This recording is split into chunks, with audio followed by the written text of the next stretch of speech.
Good evening, guys, and welcome to the Tactical Devils. I think I forgot this. Boom, the red light is on. Yes, guys. Friday night, I hope you all are well. This is your host, Jarvis Cocker, as you know, as usual. And tonight we're going to talk a little bit about the controversies that Roy Keane said on the overlap about Bruno Fernandes. And we will also talk about the Fulham game, preview FA Cup 5th round. And I will cover a little bit about the Garnacho, Onana, Højlund, all the usuals, Gary Neville calling out the Glazers and Ineos. And we will have some guests coming on. I hope Bomàye will jump on. Maybe Stu, maybe Noradin. I don't know. I've sent some invites. We will see who will come on. But first of all, I want to say hi to people who have already left a comment in the comment section. So, guys, the Devilish Tacticos, leave a comment and say hi.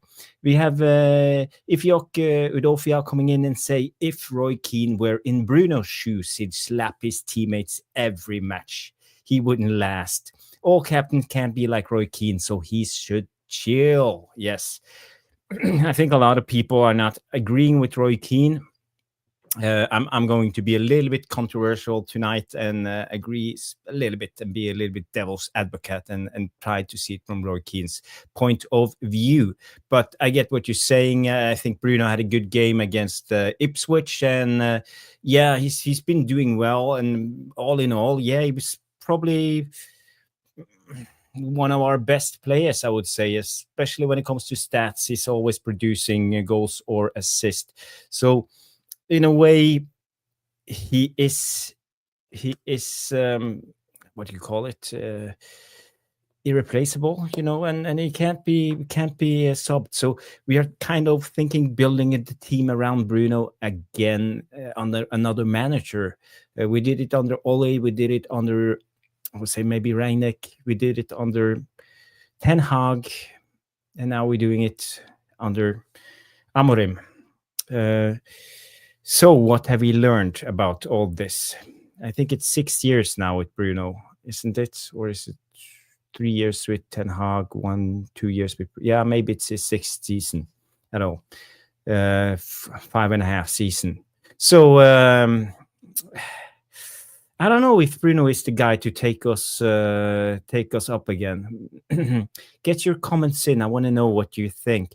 Carlos comes in and say a bit harsh from Kino. I think Bruno has dragged us out of the shit a couple of times. Yes, that one I agree with. He's done that. But for me, I think when it comes to Bruno, my criticism when it comes to Bruno is I think he's limited as a footballer. And I think it's hard to move forward with him as a so influential player of the squad, of the team, because he wants the ball. Yes, he takes responsibility. He tries to help out the team, but he's very one-dimensional in the way he plays. So it's hard for us to evolve as a team. It's Bruno thrives when we play low block. And he, as against Ipswich, when we play against Ipswich, play a low block, he can try the hero ball, run a lot, and do his thing. Then he's really good. But this is not what we are trying to do. We're not trying to play counter-attacking football. So for me, I think we have to look elsewhere in the future. For now, yes, I agree. Bruno should start every game for the rest of this season. He's the best we got. But looking forward to the future, I don't see him as the guy to be our captain and main man, the guy we should build our team around. But maybe I've been wrong before. We have Barman coming in. Big up Barman. He's also a member of Tactical Devils, so you can become a member for only £1.99 a month, and then you support the channel, us, me, Stu, all the other guys, my friends coming on this channel, and you guys, the community. For it gives us resources to build this channel even further. So please become a member and support the Tactical Devils community. That's incredible. Rush Mano comes in. Big up, Rush Mano comes in with a boom, boom, boom, boom, boom. Rush Mano, you've been sending me a lot of updates today on the latest that's been going on with Garnacho, with Onana, with Gary Neville, Bruno as captain, the overlap. All of this comes from this guy, Rush Mano, and you have to follow him on Twitter. So Rush Mano, feel free to promote your Twitter account in the live chat for people to follow you. Bauman comes in with the comment. I called you Bruno. Sorry about that. He say, when Bruno gets a bit rough, the teammates threw shoulders up and cry. No guts in most of the players. Yes. I agree. Hey, here we are. Sorry. Yeah. Sorry. No, nothing to be sorry about. I had just an input. I just wanted to go live. There were so many things today, so I thought, yeah, why not? But I came home a little bit late, so no pressure. I'm glad you are here. Yeah, I was late as well, but I've got my new toys today. Mm-hmm. Yeah, I have the new pegs for the weekend. Wow. These pearls of wisdom, the old World Cups. Look at them, the World Cups. Yeah, so I needed a new pair. I think I told you, didn't I, a while ago? What kind of pegs? The 12 millimeters or? They're just standard studs. Yeah, 12mm studs. So these nice. So we've got quite an important match tomorrow. So I'm going to test drive these bad boys. So we're going directly into match with new shoes. You're not seeing any blisters or anything? Well, tonight, after the show, I should jump in a very hot bath and I will mould them to my feet. Now, they'll be quite wet, but I've got some dryers, some dehumidifiers that will dry them out overnight. So they should be...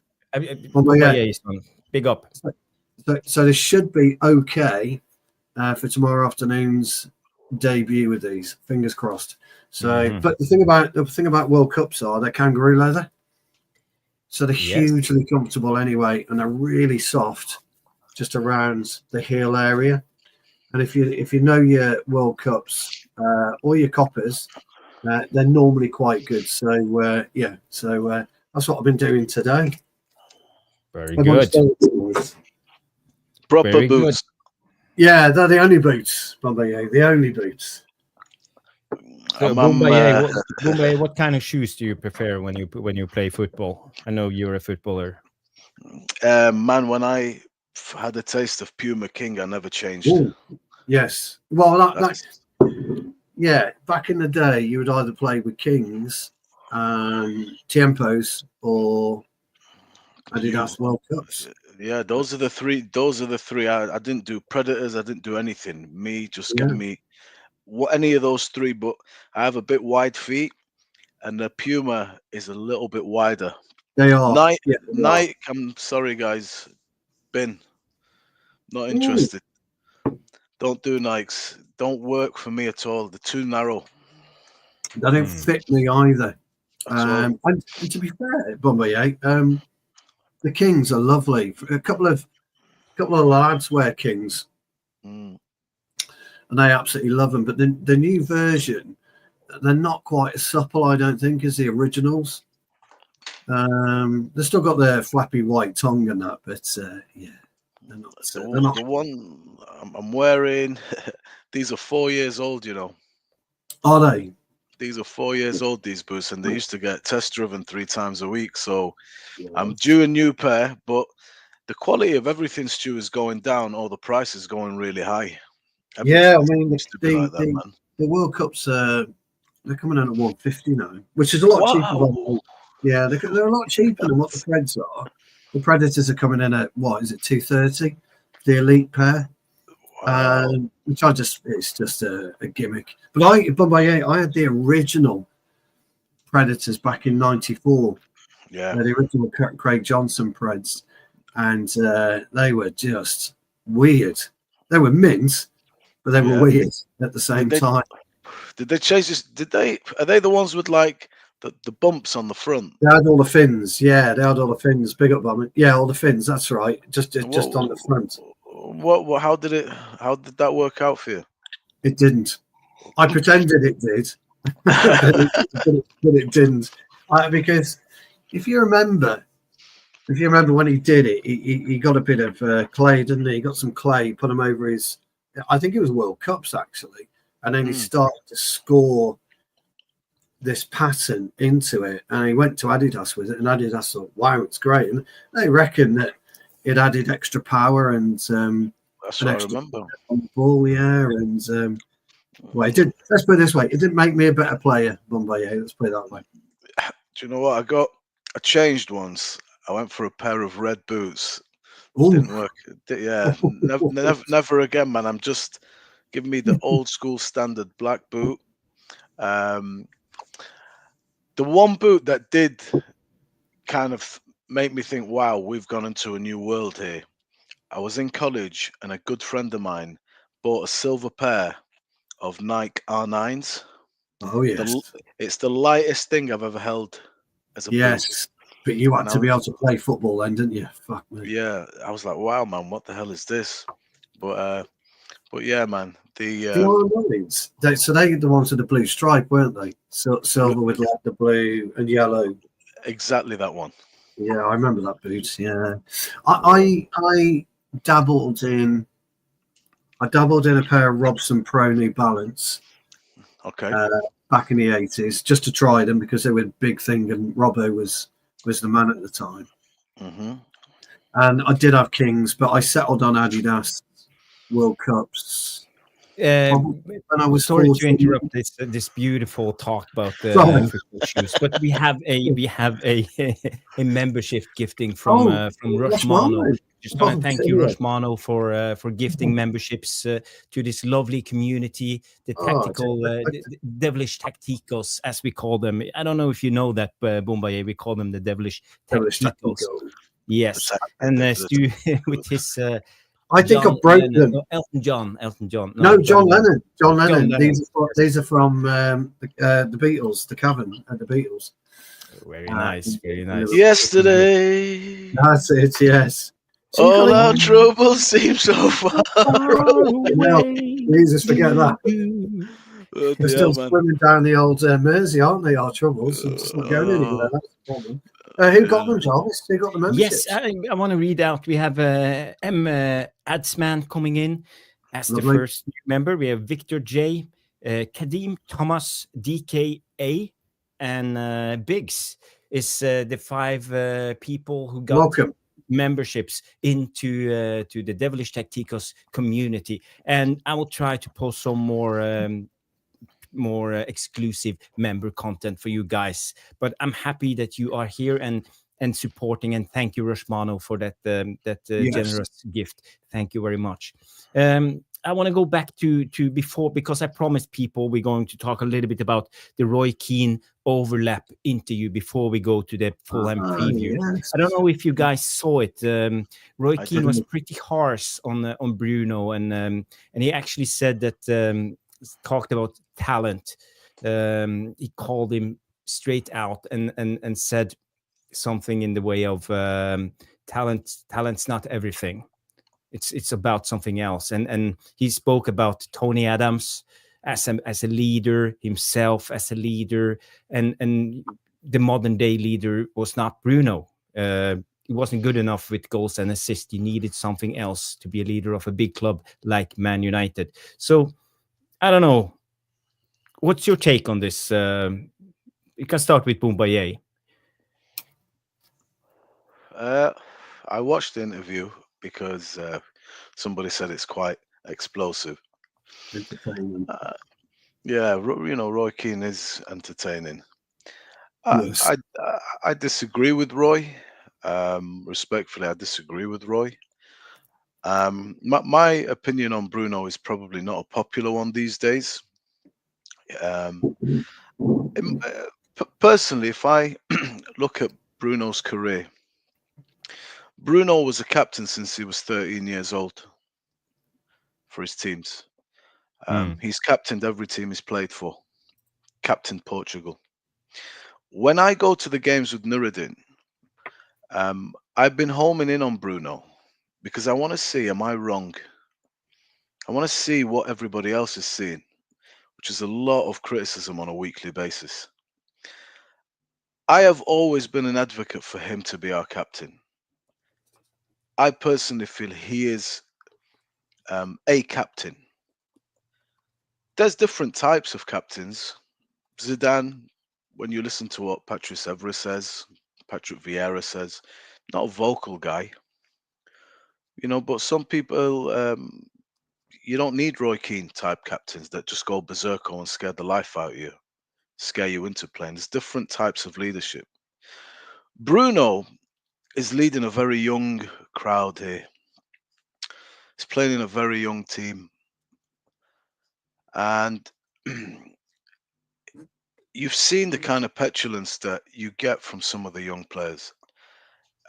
He was giving Delict, shouting at Delict this game. I was like front row seats, virtually near the dugout. He's saying to him, get back in position. Just kept giving the defenders instruction. Xerxes and Højlund stood together having a water. He runs over to them, starts to tell them, this is what you need to do. He is a captain. One of his criticisms I actually see as something that we need more of.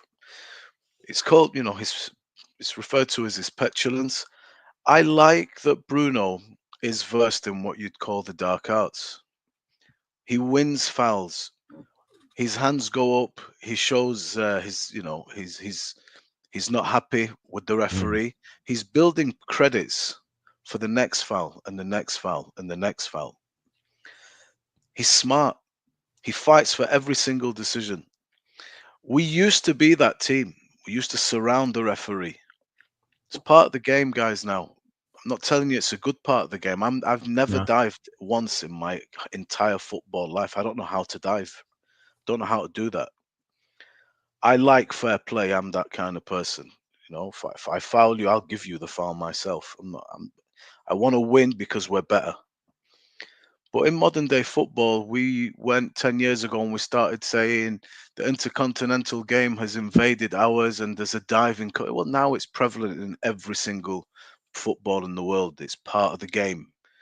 You sell the foul to the referee. And I like that about him. As a player, in this week's game for me, he was cut above everybody. As soon as he started to drop back, we started to play. Every single manager that's come to United has picked him. And people say it's just because he's a captain. It's not to me because he's the captain. You can be stripped of a captaincy. If you don't want him, you can get rid of him. He's on big money. He was offered £100 million contract to go to Saudi.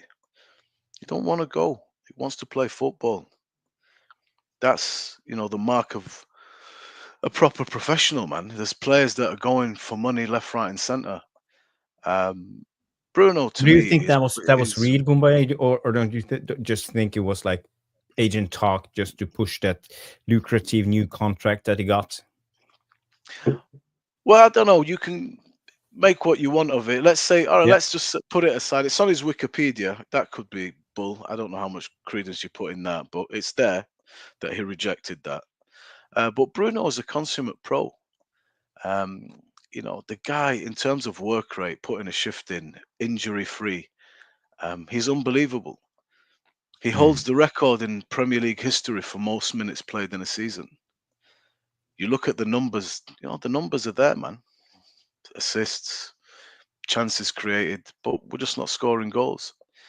He to me gets into Arsenal's team, gets into City's team, gets into Liverpool's team.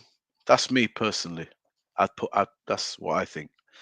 The quality is there, the intelligence is there.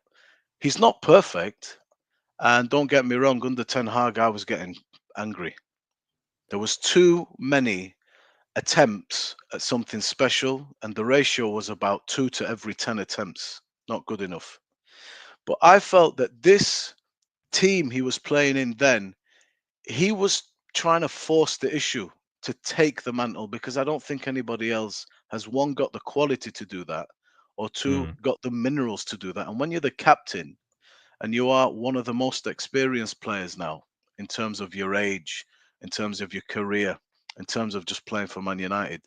You do that. If I look at Bruno in Amorim's team, there's a lot less emphasis on that now. He is more part of the collective, but still, you will get that moment where he tries something. But I think Bruno's performances, which I don't think have been particularly like shocking as people make it out, there's good parts to them. And my interpretation of some of it is different to the majority of the fan base. And this is just an opinion. I'm not stating any facts here, just the way that I see things. The team at the moment is really struggling. What Bruno does is he takes it upon himself to do more than what he should, and sometimes that can be detrimental. I accept that. But that's just the type of player he is. But as far as I'm concerned, in terms of pure quality, he's the first name on my Man United team sheet. But BomÀye, before we go to Stu, I just want to ask you one quick question, because Roy Keane, he said a lot of things in that, and it indicated some things. You know, he didn't say directly, but he talked about the captain needs to take responsibility, indicating that Bruno don't take responsibility. For responsibility for what? For, I don't know, for the results. He wasn't happy about. He mentioned the Everton 2-2 goal and stuff like that. That like they're celebrating like they won the World Cup or something. And he wants a higher standard. And I think he wants Bruno to take responsibility to set the standard higher. If I can understand Roy Keane what he's trying to say. I think Roy. Yeah, sorry, go on. Yeah, no. Just go on. The responsibility of the standards which are on the floor doesn't lay with the captain. It starts with the ownership. It permeates through the entire culture of the entirety of the club. Those days of standards where you put the shirt on and you feel 7 feet tall, and you go out onto that pitch, whether it's Barcelona, Madrid, whoever, and you feel we can compete here today, that's gone. And that went after Ferguson left, and it slowly dissipated, as all the people that played under Alex Ferguson are just, ghosts of the past. And even their presence within the club is no longer really, it's not there, that spirit, it's gone. The ownership has killed the standard. I think the turbulence, I was saying to you on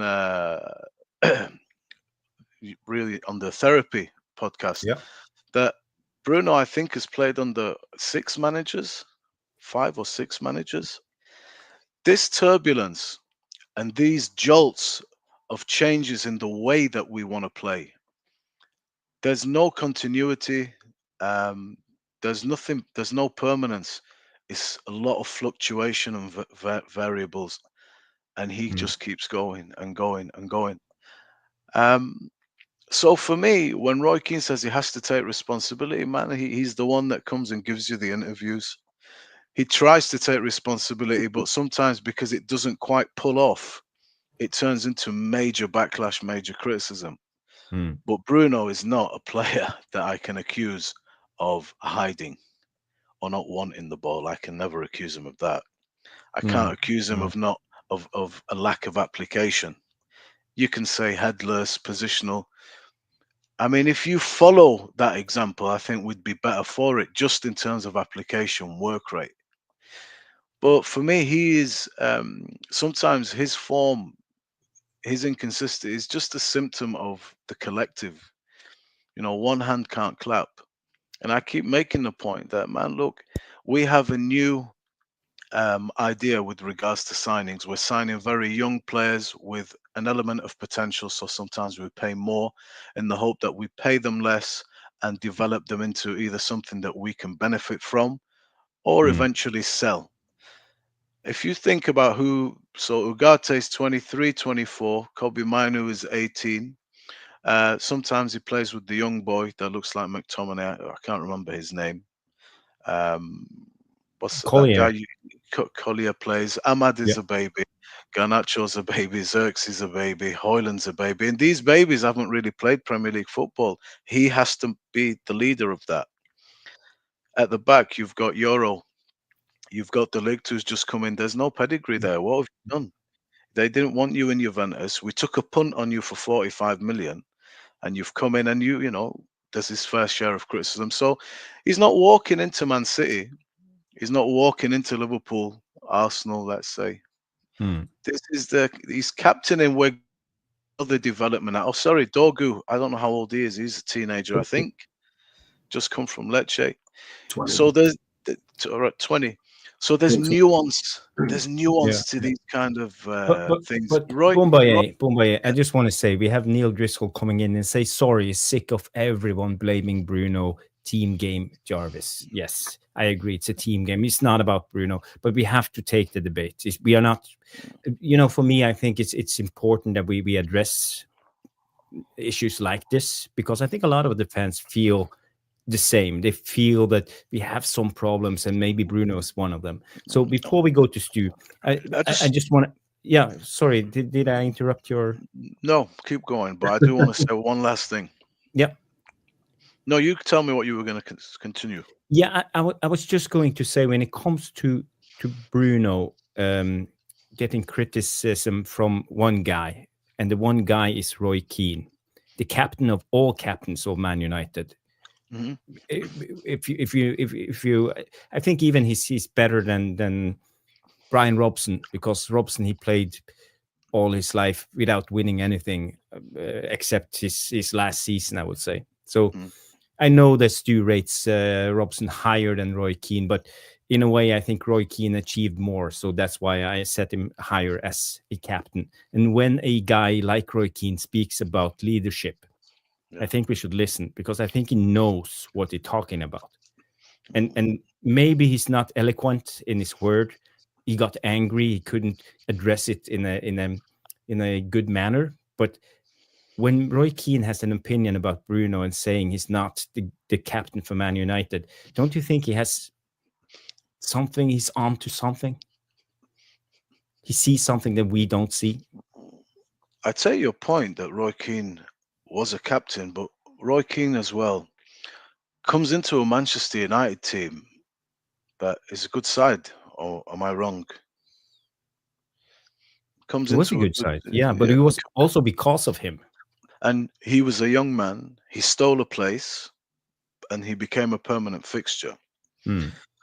So what Roy Keane, for me, does there, you know, Roy's entitled to his opinion, and he's a captain, and he's played at this level. So yeah, you can listen to Roy. I don't say no, and you know, my opinion is not gospel; it's just an opinion.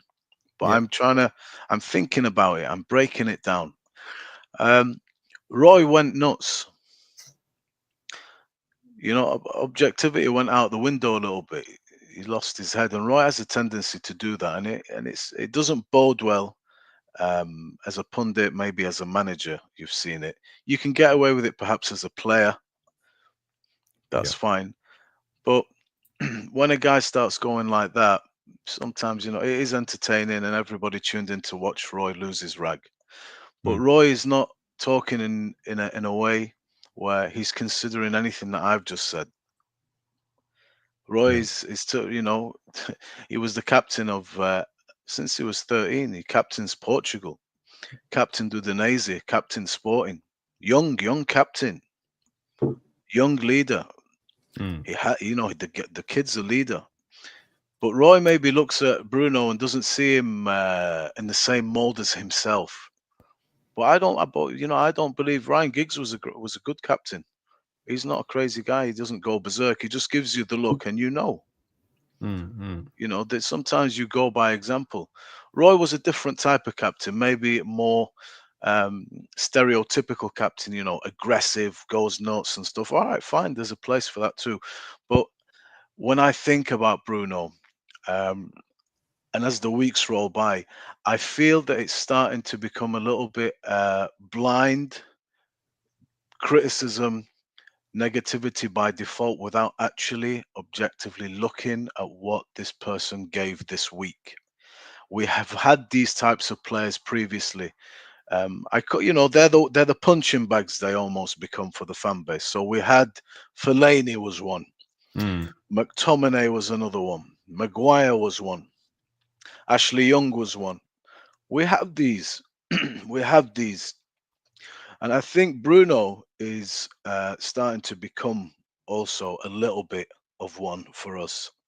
But when I was at the game this week, his name was ringing out all over the stadium. I don't know if you heard it on the TV.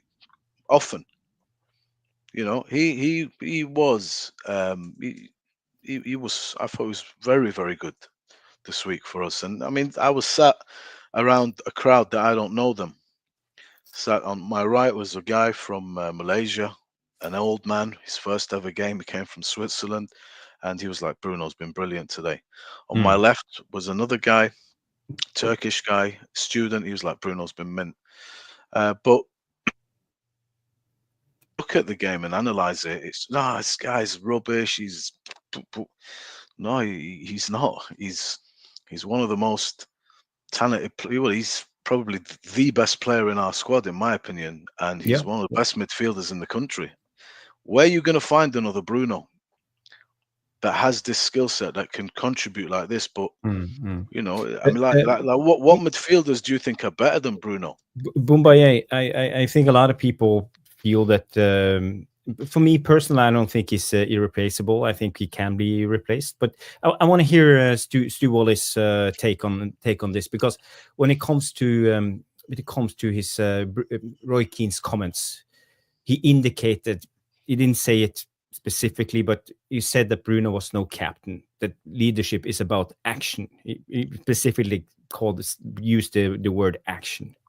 And not taking responsibility, and he indicated that Bruno is a bluffer because he made he talked about not pressing and not connecting with your guy that you're pressing, and just doing your job like for show.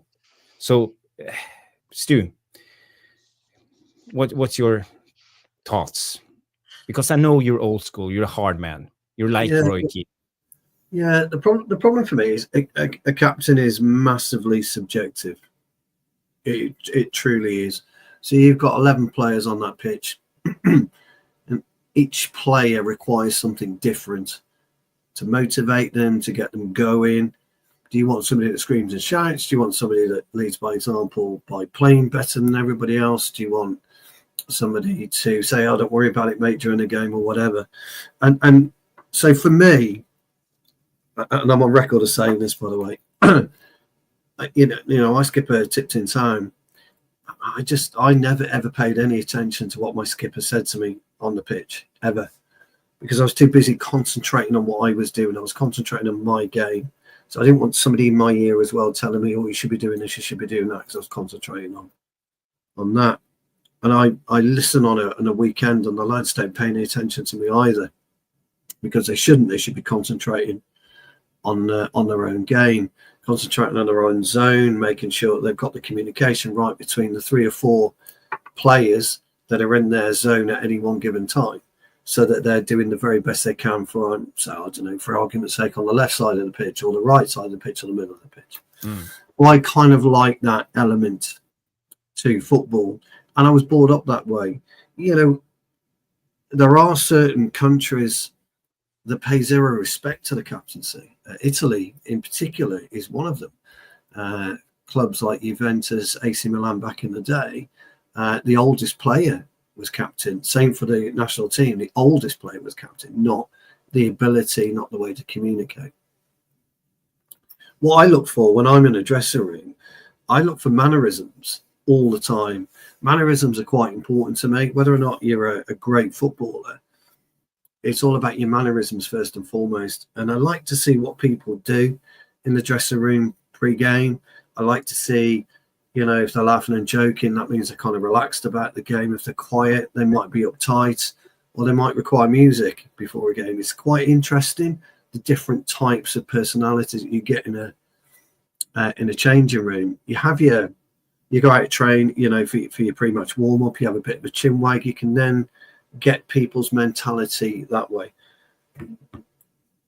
Roy Keane might not see that side of Bruno Fernandes. Bruno Fernandes might be quite quiet in the dressing room. He might be looking around. He might be looking at Bomàye's eyes and think, fuck it, I'm not too sure about him tonight. I'm going to have a quick word with him before we go out on the pitch, or while we're training. I'm just going to jog alongside him. Is everything all right, pal? You know what you're doing, etc., etc., etc.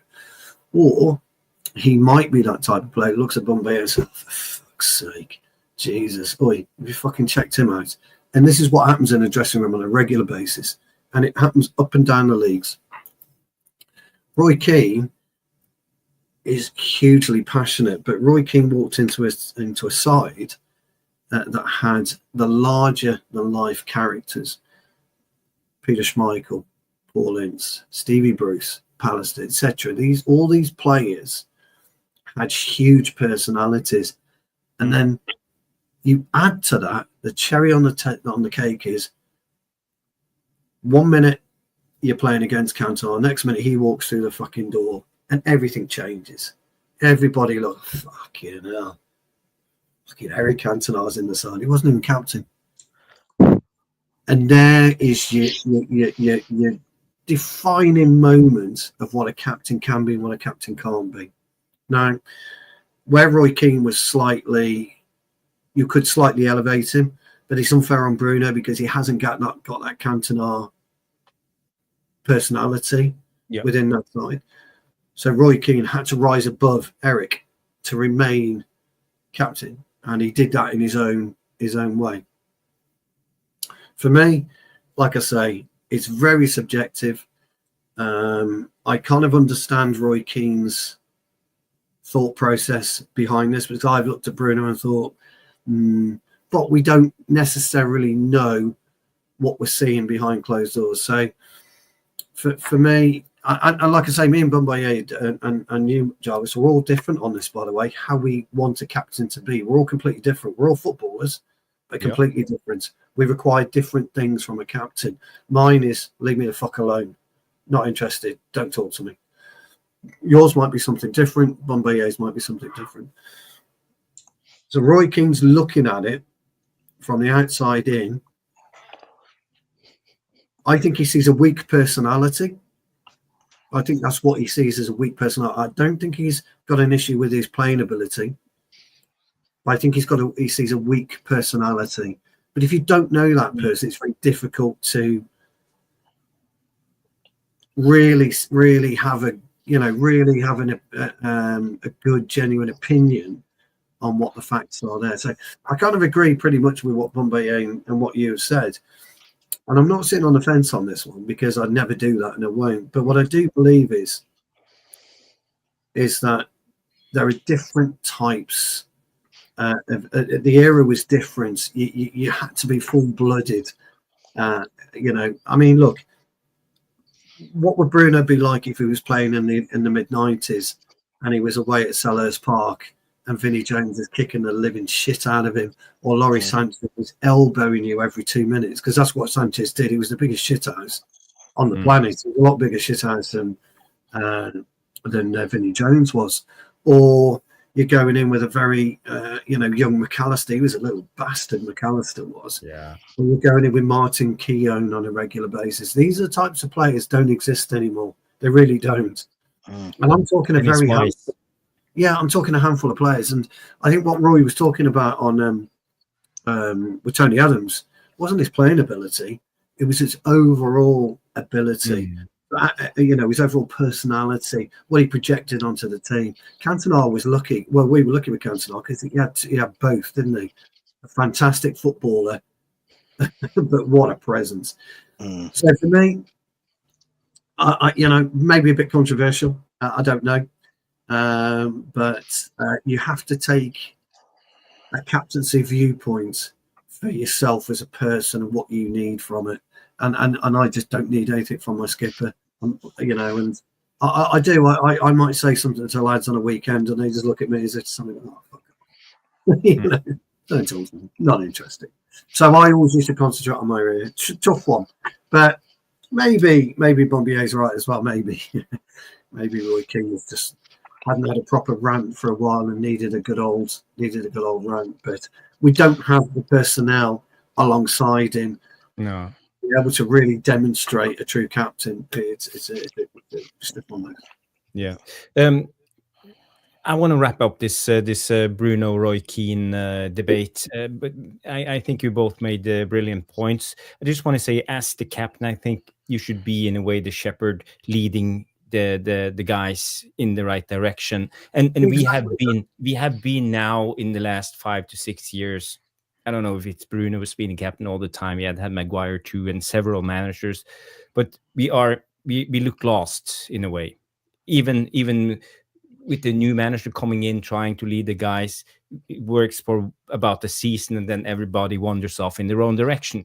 So, and I think maybe Bruno, maybe Roy Keane sees this as a weakness when he talks about the weakness of Yeah, absolutely. the current captain, the leader. But it's not just about the captain, as you say, Stu, because you need many leaders in that squad to lead the team and keep it together. Because we all remember the early Ferguson teams. There were so many leaders. You had Schmeichel, you had Bruce, Pallister, Robson, Mark Hughes, Roy Keane, Paulins. All of them were leaders in a way, and pulling in the same direction. So Roy Keane has never been in the same situation as Bruno is. I think it's very tough for Bruno. I think he tries his best, and he puts in a performance almost every week, doing his best. He runs a lot and puts in an effort. So you can't take Bruno that. Maybe he over commits sometimes and loses his. What do you know what the problem is? Yeah, do you know what the problem with that is? We have showed some clips when Bruno stands there pointing at Dalot, and when he receives the ball, he's not orientated. You don't know what's going on around him because he's so focused on the players. There's actually a trust element there. There's a trust element there, then that's an issue. So, and actually, your point is pretty valid there. But there's also a trust issue, and you'll see it sometimes with Bruno when we're not doing something. He'll try and make something happen. He'll try and make the game open up and try and bring other players into it. It's very difficult to do that if you don't trust the players in and around you. So it's a strange one. It's a strange one, the captaincy. It really is. Like I say, did you, BomÀye, did you require a captain, or were you just one of those who just got on with it? Before you go, hold that thought, Bomàye. I just want to. We have another gifted membership from RobTaff. Whoa, thank you, RobTaff. It's brilliant. Thank you for supporting the channel. You've got to give him a. Yes, where's my tutu here? I don't want to wake up. This is poor by RobTaff. The dogs come. Don't get excited, RobTaff. Nothing really is going to happen here. But anyway, it's bordering on embarrassing, that is, Jarvis. It really is. But anyway, thank you, RobTaff. Great. Thank you, RobTaff. You're a brilliant guy, the legend. We have Alien Tenno as a new member. Now you get a small little devil in front of you in the live chat. Lovely. Alien Tenno, day 147. We have Broderick as a new member. We have Adben and Adsman. I was going to say Assman, but Adsman. Sorry. He's in the chat tonight, isn't he? Bless him. And Ifuk Udiofia, we have Mr. MF Exino, and that's the guy who got the membership. So thank you, RobTaff. Brilliant. Now I think we have like 35 members now. So you've got a request. We need like 30 blows, Jarvis. Get blowing, man. Come on. Oh my God. Can hear anything. Oh, it's embarrassing. Anyway, if you want to know what Jarvis wants for Christmas, guys, there you go. Boom. Done. He wants a new. He wants a new whistle, whatever. Yeah. So, but did you? You know, when you were playing in your playing days, did you look to your skipper, or were you? I was a bit like you. I respected the skipper because it's important in the interest of the dynamic of the group. Some players look at a skipper in the wrong way and they start to challenge the skipper unnecessarily, and it disrupts things. It's not good. Yeah. So I always respected the skipper, and I had some really good ones. Had some really, really good ones. They weren't the best players, They were, No, that's they right. were, That's right. you know, they weren't always the Mm. best players, but they played with heart. They were good lads. They had a good temperament. Some of my skippers, they didn't scream and shout. They did, you know what, like they'd leave it all out there, and you'd be like, we have to. They'd make you pull together. Some of the skippers were. I remember I had a really, really good captain. He started out as not a very good footballer, but he was just a good guy. He gave everybody, you know what, just gave you a bit of confidence, like, come on, boys, we can do it, and just things like that. And he became a really good centre back, and Mm. everybody really liked him, and we almost would play for him as well. And then I became a skipper later, when I dropped back a little bit, and I have actually naturally, um, I play on my instincts a lot, Stu. Yeah, yeah, I'm a very instinctive player. I feel the game. I feel the moment, and Yeah. I make mistakes in my leadership. I lose my shit. yeah, A bit Roy Keane, but I quickly changed that because I was affecting my teammates, and I knew I was affecting them. But I would still even up the tempo when I knew it was either you're gonna sink or swim with me today, and I'm gonna yeah. push you to the edge, and that is not good. Yeah, So that's interesting. I learned from my teammates, and you know, I'm quite a reflective person. In the moment is the moment, but I always go away and I think back about what happened Yeah. when I'm, you know, Yeah, yeah, I like to, and then I felt bad, so I didn't apologize or anything. I changed. I became the type of captain where I'm giving instruction. I'm mentoring in a way where, listen, this is what we need. You know what? Look, you cocked up. It's all right. It happens. Let's not make it. Let's not do it again. Let's go.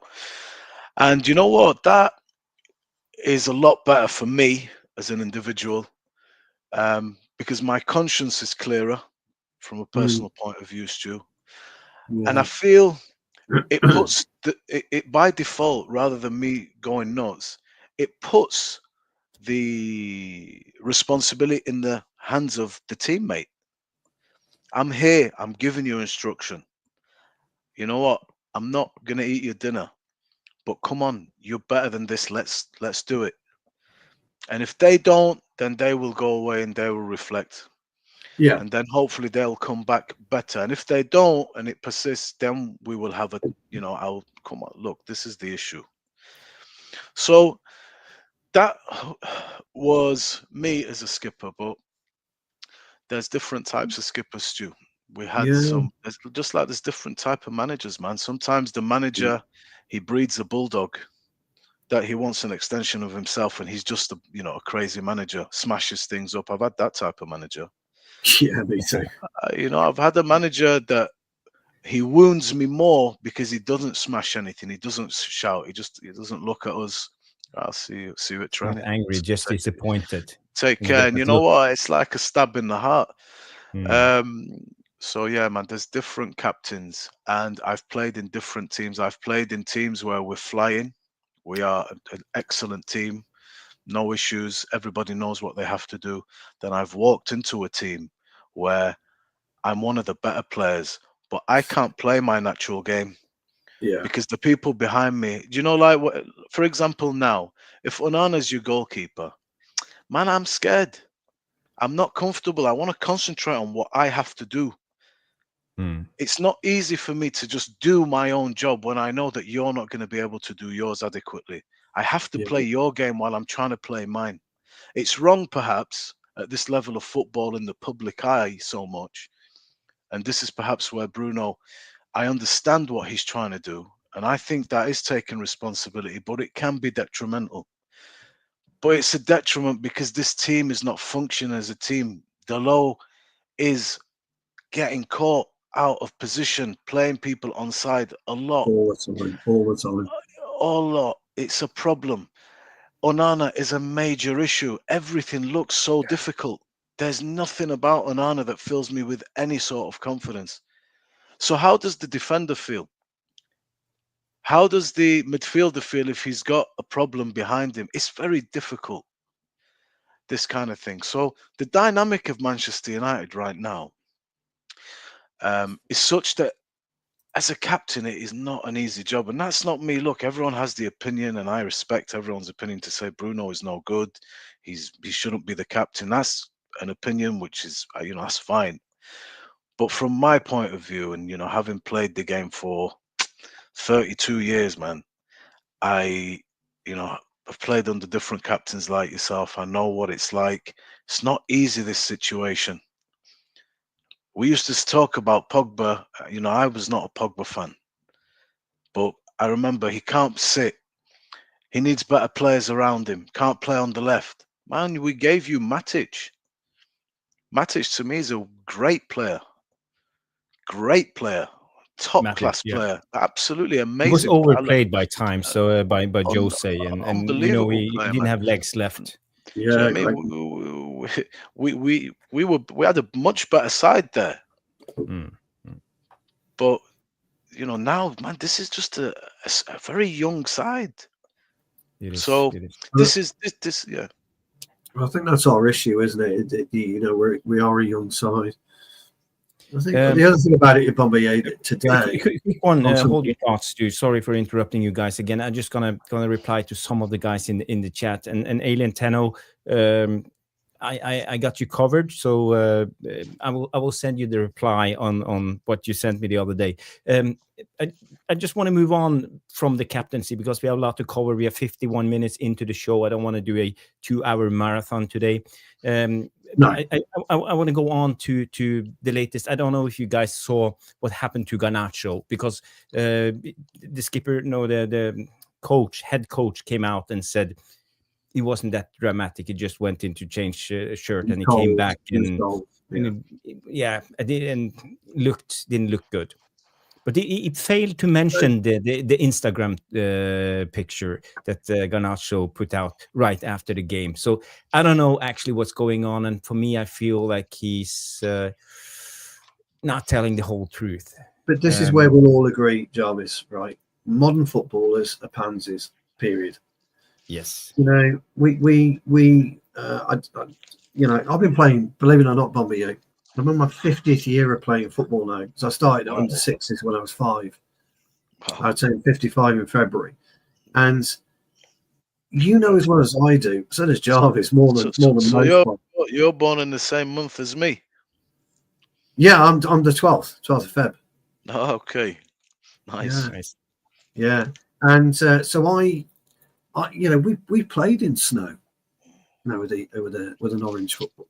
We played when it's absolutely pissing down with rain and you're absolutely drenched. Yeah. We played when you could hardly walk on the pitch, the ball would hardly run. We've done all of this, and yet he's cold, so he trots down the change room to change his shirt, and I don't think comes back out. But they've got these big jackets, they've got these big insulated, warm jackets to warm them up. Now I get it. He could catch a cold, etc., etc., etc. But what are we allowing? What are we demonstrating to kids today? I'm not talking about kids from yesterday. I'm talking about kids today and kids of the future. I'm not trying to be a tough guy or a hard man, controversial or anything like that. But where do you draw the line is what I'm asking. You come off, you're subbed off. It was the right move. It was either going to be him, Højlund, or Xerxes. It had to be one of those three. Yeah. Okay. It's just look at a draw, right? Just look at a draw. So you come on, you come off, you get your jacket, you change your shirt anyway. On the bench, you put your jacket around you and you get warm, and then you go in at half time, and then you get yourself kitted out, showered, come up and sit with the rest of the team. That's what football's about. That's how you do it. And at most levels, that was how you do it. But these players today think they can just go ahead and do what they want. I'm just going to do what I want. I don't care what you say. I'm just going to do what I want. And to me, it's a small thing. Anyway, I saw the Instagram post. I would imagine it's got something to do with his team, obviously, rather than him. He's obviously signed off on it. It's just petulance. It's pathetic. I didn't really pay it too much of attention. my lad was at the game. He watched Garnacho go straight down the tunnel, and he didn't give it too much notice either. People were concentrating on our re-emergence in the game at that point, and it's people will look at it because it's Manchester United that will get bored up. If it's, I don't know, Leith Davis at Ipswich Town, nobody cares. Nobody cares if he does that. Comes back up, nobody cares. Nobody cares if it's Ait Nouri at Wolves. Nobody cares if it's Mo Salah at Liverpool. Nobody cares because it's Manchester United. Where we are today, it's big news.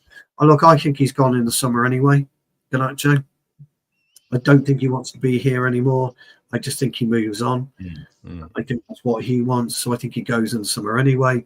I think we just put up with it now. We've got, I don't know what we got left. I can't remember what the league games we're on. We're on 27, 28 games. 12 like. We've got 12 more games to go. Finish as high as we can within those 12 games, with as many games as we can, and then just go do what you need to do. But I don't like modernism in football anyway, guys. You know this. We've been on plenty of shows together now. You know my opinion of how lazy and how pathetic and how plastic these players are.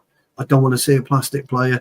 When it comes to Roy Keane, when it comes to Vinnie Jones, when it comes to Laurie Sanchez, when it comes to all the previous incarnation of footballers who actually knew what it meant to play football. I'm not even talking about Manchester United. I'm talking about what it meant to play football.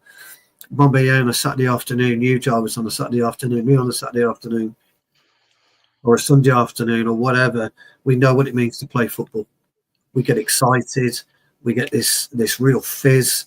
And we go and we do our very, very best. Sometimes you have a bad game, you've got to deal with it. Sometimes you have a great game. And you want to hope that continues into your next performance. But look, I think every player just wants to grow up. And I'm talking every player from every club. They just need to grow up. They really do. Understand where they are and understand how most men have given a right. Don't you think it's hard to mature as a human, when you live in a bubble, you get pampered all the time from the age you are. If you're a talented guy, you get pampered from the age of 16, 17. You don't have to do your dishes. You don't have to cook a meal. You don't have to wash your clothes. You don't have to do anything. All you have to do is eat, sleep, and train and perform when you go on the pitch. And it goes like that until you. So Ferguson was very. He was very. He wouldn't allow it. No, but he was talking. It was he was trying to get them to commit to the girlfriends at an early age, to get married, build a house, get kids, because he knew they would mature early. The biggest problem, Jarvis, in the world that there's been for years, decades and decades, is the nonsense that surrounds celebrity. It's the biggest bollocks that this world has given us. Celebrity, a thought pattern that this person, because they play football or they sing or they act or whatever, are better than everybody else. But they're not. And we've allowed this to manifest into today's arrogance, not just in footballers, but in celebrity and in singers and all that. We allow it to happen. And Ricky Gervais once famously said, didn't he, in an episode of Extras, when you look at today's and the act that is celebrity, we wheel out the bewildered to be sniggered at by multimillionaires because they're on a fucking on a television program. They're right. We are allowing these players to believe they're much, much better and more important than they actually are. But we do that. We've been doing it for years. We've paid money to go and watch these people week in, week out. We pay season tickets. My season ticket's 30 years this year. We carry on paying, giving them money. Our salaries go up, and you can't get close to players. Even in the world that I work in MotoGP, it's much better, by the way. They don't act like they're anyone important. They just come, do their job, and then they go. But F1 in particular is completely different. They're so pretentious. It's terrible. So, we've allowed this to happen and to manifest. We've allowed these youngsters to, he did. We've allowed these youngsters to believe that they're better than everybody else. And when you're 20 and you can't change a plug because you've found somebody from the club to come and do it, you're right, Jarvis. What does that say? So yeah. You know, BomÀye, sorry, I just want to say to end the captaincy debate, we had a poll going on, and I think it was 31% said yes, do you agree with Roy Keane, and 43% of you guys said no, they don't agree with Roy Keane, and 28 said he has a point, but they're not fully agreeing. So I would say the Devilish Tacticos are split on this. I think it's a split decision when it comes to Roy Keane. Maybe the arrow is pointing a little bit to no, they don't agree. I would say 40% of you, but yes, it is what it is. And people, if you haven't liked the show, like is the currency on YouTube for us to get out there and people to find this channel. So if you haven't liked the show, please do. It will help out a lot, and I would really appreciate you guys doing me that favor and pressing that like. That's all you have to do.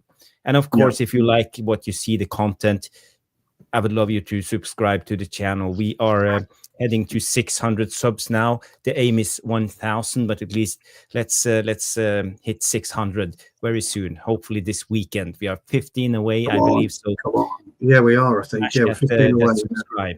Congrats, man. That's good. Yeah. We are doing bits, and we are getting the support from the Devilish Tacticos. It wouldn't have happened without you guys. So I really appreciate everything you do. It's brilliant. We've got quite a lot watching on YouTube again. Sorry, on X, haven't we? On Twitter. We are 114 people watching at the moment. So there's 40 of you on YouTube. The rest 74 is watching us currently on X. But if you smash that like, because if we don't get about 70% likes to view ratio, YouTube will stop pushing the content. It's just the way it is. So we need those likes up and early. So that's just, now I said it. Yeah, no, Jarvis. At the end of the day, if people like what we do, please like and subscribe and press that notification bell and make sure everything's turned on, because we really, really, really value your support.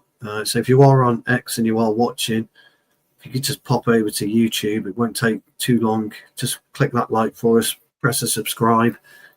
With the ones that are watching on X, we could get over 600 tonight, Jarvis. If they'd be so kind just to do that for us, because we really do need it. It just helps. Jarvis has put a lot of work in, puts a lot more work in behind the scenes that I do. So I'm extremely grateful for that. So I'm hoping that if you do like what we do, then you're all extremely grateful. And please show that by getting us over 600 subscribers. As soon as we get to 1,000, we can really, really start to push the show. Yeah, thank you. That's it. I want to go further with the show. I just want to do a quick one on Onana. Amorim mentioned Onana. He supported him. He said, "Yeah, we all do mistakes. We just gotta move on." So, do you think it's time up for Onana when we come to the summer? I would go to BomÀye first because I think Onana had a poor game, and he's been poor, I would say, all the way on the Amorim. It's not a goalkeeper for us, in my opinion. But what's your thoughts, Bomàye? Do you support Onana? Do you want to see more? I like goalkeepers that make everything look pretty easy. I think one of the best goalkeepers that we've ever had is Edwin van der Sar. I thought everything just looks so easy with this guy. Everything with Onana looks a little bit Hollywood. He's not commanding. He's not reassuring. All the kind of qualities that you expect from a goalkeeper. Our goalkeepers, man, we tell them, be our eyes. The game is in front of you. What's behind me? Tell me what's happening. Yes. Yeah. Onana, no. For me, I didn't have a clue anything about Onana when we brought him in.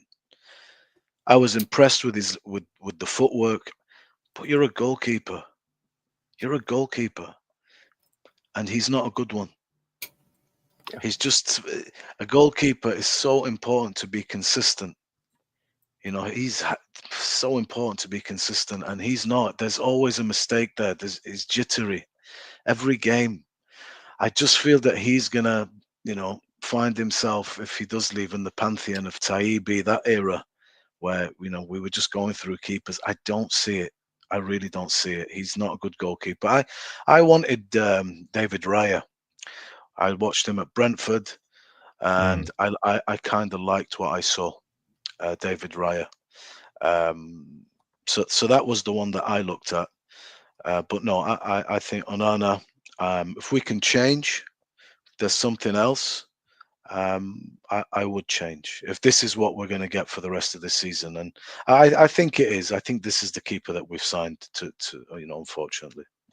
Yeah, okay. I agree. I'll be very brief, Jarvis. I actually, BomÀye, I like Raya, but I want Sells in from Forest. We won't get him because they're going to be in Champions League, aren't they? We're not, unless we win the Europa League. But I like Sells. I think he's great. Do you know our biggest problem is going to be financial issues? Yeah, it's a 50 million purchase we weren't expecting. Yeah, and you're not going to get 50 million back in for Onana right now. If we got 10 million from him, it'd be a fucking miracle. I think, and I hate to say this, either Bomàye steps in. We bring back one of our loan keepers. I can't remember exactly who's that. Apologies. Or Onana's in the sticks next year, because unfortunately we haven't addressed all the issues we've had on the outfield. And unfortunately and he knows this, Amorim. This is why he's defending him. He knows this. He knows he's not going to get a keeper in the summer. So I've got to tell him, let him know that he's my number one, because because he's gone to the board. The board, by the way, guys, started looking at summer's transfers at Christmas time, October time, November, December. That's the window they use to decide who they're going to buy in the summer. And they start, or they should, any well-run club, I say that jokingly, should start doing their due diligence on the players and making sure they're getting them in. I guarantee you now, guys, there wouldn't have been a conversation about a goalkeeper. It's sad. It's sad. James Trafford is getting mentioned all the time. Burnley. He's going back to City. He'll go back to City. He's a City. But do they need a goalkeeper? They can get money for them. I think Edison's gone. I think Edison's gone in the summer. Okay. I think he's gone. VTech box. Thank you, mate. That's exactly what I was thinking about. I think Edison's gone in the summer, and I don't rate Bravo. So I think City have got to get a keeper in the summer, and I think it's likely to be Trafford. Very good keeper. But I like Sells. What do you think of Sells, Bomàye? Forest. Good keeper. Very, very busy. Good keeper. Good all-round keeper. I like him. Yeah. I've actually. He's better than Onana. I don't say he's amazing, but I don't mind Vicario of Spurs. He's improved with his feet. Yeah, he's decent. I think so. He snatches a bit, but he's all right. He's not a bad keeper as well. He's young too. Yeah. I see Mano coming in and say City is getting Costa, and same from Yana. Wouldn't surprise me. Edison's gone. I'm pretty convinced Edison's gone. I agree with Stu.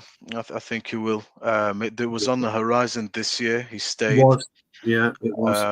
I think the way City are going, I think he will go. Maybe a Saudi job.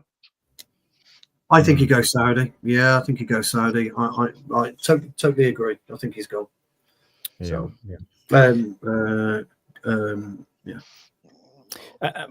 Before we move on, I just want to. I can't do a show without showing you guys a small clip, and we saw this the other day. But again, let's just have a look on this. Was it Onana's fault, or are Dogger to blame? It's Onana's fault all day long. It's in control. He's completely in control there. His eyes are on the ball. What the hell does Onana come there for? Why? Yeah. What? Like, I don't understand why you come in there. You know the ball's coming back to you. Where else is it going to go? Exactly right. I mean, the attacker stops. Why? I don't get it. I just don't get it. What? And the thing is, I think it was Yes, earlier in the game, he had almost a similar situation, but Onana kept his place on the line, and Dorgu, he was faster than the Ipswich winger, and he just ran down and passed the ball back to Onana. So, Man, I'm not a goalkeeper. Your job there is just to make yourself available, because you are the outball. You're the outball. That's it. Yeah, conversation. Yeah, I was watching it. I was right on the halfway line, like 3 rows from the dugout. I was thinking, I looked away. As I looked back to the pitch, I was almost frightened, like, whoa, what's he doing there? He just came like a train from, what the hell are you doing there? It's crazy, isn't it? Absolutely crazy. Transfers MUFC, that's Mano's channel, with a comment, nothing else to say when you want to sell a player. And this was the comment that came out from Ruben Amorim, quoted by Fabrizio Romano, comes in and say, Ruben Amorim, Onana did some great saves that saved our team, and sometimes have some problems, but that's normal. So he's brushing it under the carpet, in my opinion. And they say, I think if you look at our team, you can find a lot of players with that issue. You just have to support Andre and prepare for the future. I don't know, what can you take from that comment? It's sensible. It goes back to what Stu's saying. We have money problems. I'm not going to be surprised if Onana is between the sticks. You can't afford to destroy what little confidence he has left. You have to keep building him up. Give him the confidence. He's your goalkeeper, man. A goalkeeper doesn't have the luxury of making errors. They usually cost you a straight goal. So the problem with Onana, the regularity of silly mistakes are a major issue, and a sign of a goalkeeper who is not great, and on top of that is having some confidence issues. So he has to do this, I think. Yeah, as a centre half, Jarvis, when you're walking onto that pitch, you want to know that the guy behind you that's in the sticks is buzzing. You need that, even though you're in defence all your life. You know how it is. Even though you're fuming with him, even though you're fuming with him, and you want to, grab him by the throat and say, "What the fuck are you doing?" You've got to be there, and you've got to support him. It's a problem position, Jarvis. We wouldn't have been expecting. The club wouldn't have expected this problem position, and it is a problem for us right now, guys. But it could well be, lads. It could be goalkeeper, striker. Yeah. What do you want, Ruben? What do you want? It could well be that. And we both know. We all know. Yeah, we all know where we are with both ends of the pitch. And it just could well boil down to I need a striker. So Onana stays, and Bomàye's right. This is now where I've got to. I can't destroy him. I can't criticise him. I've got to stick by him. At least as long as Bomàye is injured, because this you won't play Tom Heaton, won't he? Will he? No. Onana plays tomorrow. Sunday. Probably a good thing. Just put it in. But I have to say, I've been in a similar situation myself, and effed up and made us concede a goal doing this exact same thing, because it's about communication. And sometimes when the winger is pushing you play as a fullback, you get a little bit stressed, and you are not fully aware of everything around you, and you just like assume that the goalkeeper will be in his place, and if he's not, it's an easy thing.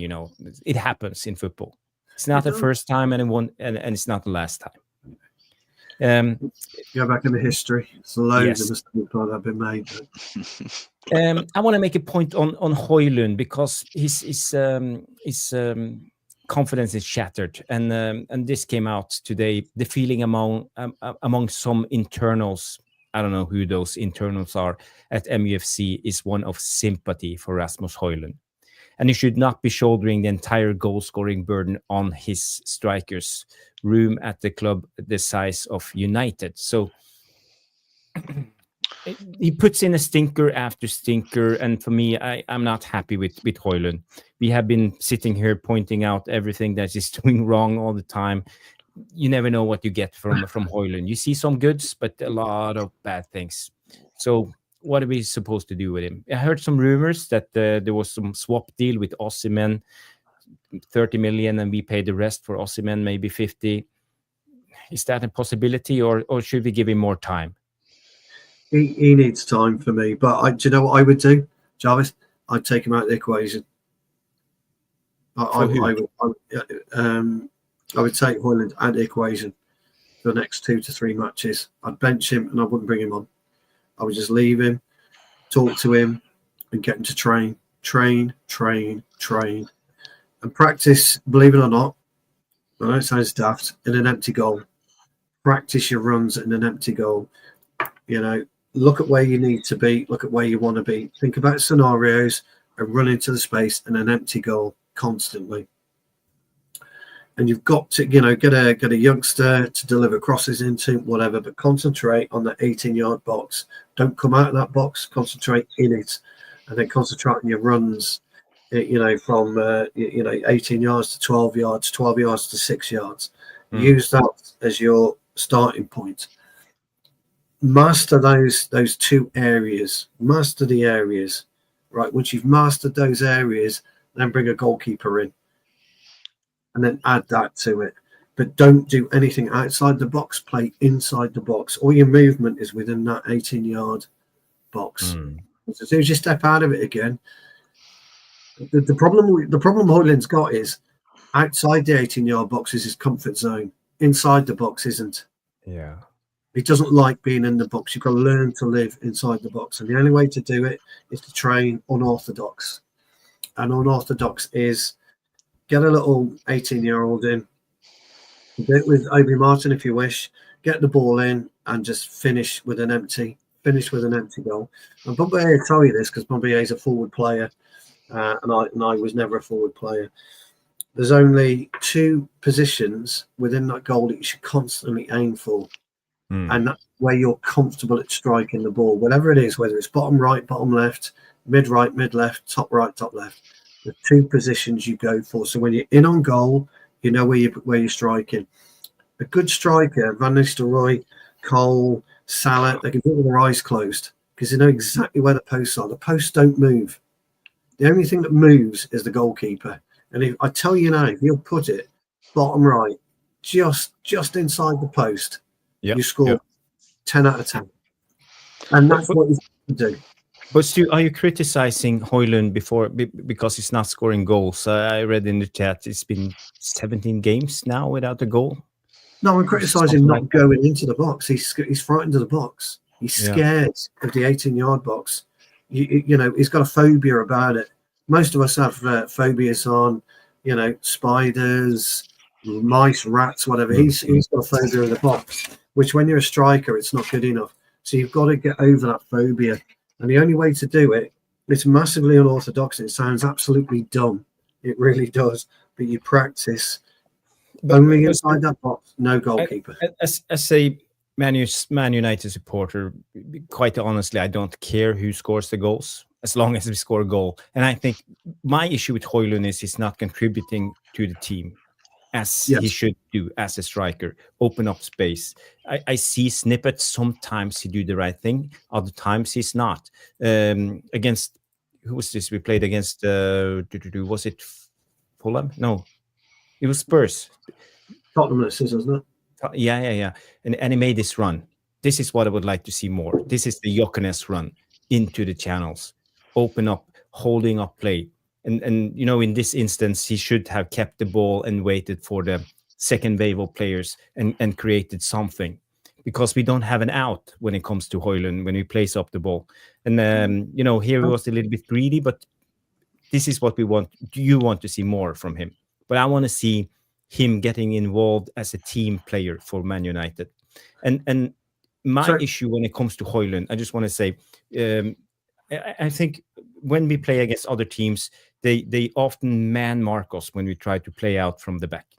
And when you man mark, go man to man, they usually just stay with 2 against 2 in their back defending, because they are not afraid of Højlund, because they know if Onana hits the ball long to Højlund, Højlund is not able to keep up the ball. He's not able to do anything. It would probably just bounce off him and they will go on another attack. Yeah. So as let's say if there was Osimhen up there, it would have been a different game. They wouldn't have gone man-to-man marking us. So we need a striker that puts in more effort and is the out when we need. Yeah. You're talking about hold-up play. Yeah, Yes, every striker needs hold-up hold-up play. Højlund's problem is a couple of things. Where his hold-up play is not very good, and secondly, he doesn't understand the bounce of the ball. Yes. So when the ball bounces and it's relatively close to you, it's 2 bounces. You take it on the 3rd bounce. You always take the ball on 3rd bounce. Your first bounce, you get to the ball. The second bounce, you're actually setting yourself. And the 3rd bounce is what you do with it. That's almost a rule of thumb. And I'll be honest with you, Jarvis, that is what I use when I'm defending. I'm looking at the bounce of the ball. 1, 2. I've got to be there for the 3rd bounce. Because if I'm not there for the 3rd bounce, he's striking it. Okay, and that's his problem. But he doesn't know that. He doesn't understand that. He'll let the ball bounce 3 times, and he'll activate the ball on bounce 4. And sometimes you can't do it. If you play that again, if you play that piece again, the run itself, go back from the very, very start. The run itself is excellent. It's too slow. Just stop it there. Sorry, my point was going to be right at the beginning, and I don't know whether you noticed it, BomÀye. He's looking at the bounce of the ball, right? Now look at Davis. Davis gets away a yard quicker. Now he's not very quick, is he, Davis? But watch now when you play the ball when the ball comes across. Runs late. Davis is gone, and that's a problem. So he's got it. There's your first bounce, second bounce. Now you've got to get it under control. He's not quick enough. Passes 4 to 5 times. Yeah, he's not quick enough to get to that ball. And now there is a bit of a thing for him because he hasn't got the ball under control. Again, if you push that back again, you'll see Xerxes is miles away. And Garnacho, we can't really see, so I can't exactly tell you where Garnacho is.